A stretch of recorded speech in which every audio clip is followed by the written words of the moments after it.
Ayan, okay guys. Doon sa mga nagtatanong sa akin kung paano daw nila i-monitor yung ano, yung timer at saka paano daw yung pag-claim ng task dito kay Hayat Chat.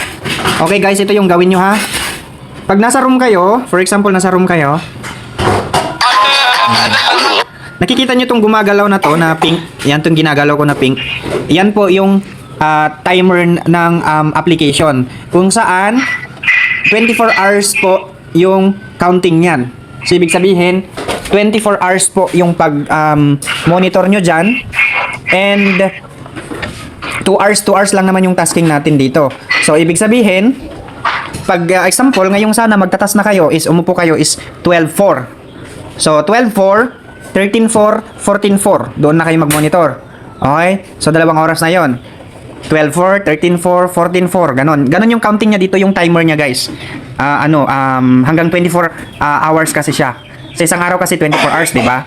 So, yung pag-move ng time niya is 24 hours. Hindi siya katulad sa Pilipinas na alauna, alas 2 hanggang alas 12, ganon. Tapos reset na naman ng alauna, ganon.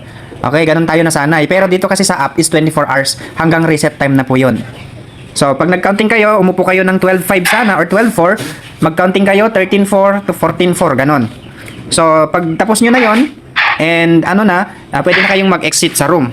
Okay? Ayan, mag-exit na tayo. So, saan nyo makikita yung tasking ninyo kung tapos na? Dito sa screen sa, nyo guys, dito sa mismong account nyo, sa profile nyo, makikita nyo itong sign in for 5 consecutive days. Pag nag-open kayo ng app, automatic po yan na makiklaim nyo.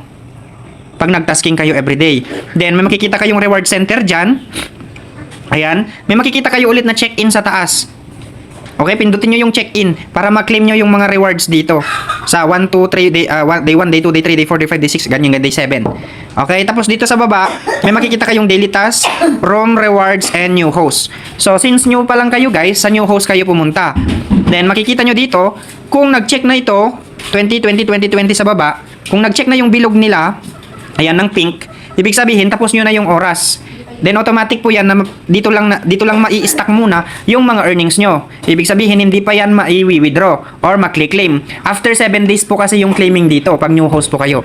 Okay? After 7 days pa nyo lang ma-claim. So, maiipon siya dyan, guys. Kaya mag-tasking lang kayo hanggang matapos nyo ang day 1 to day 7.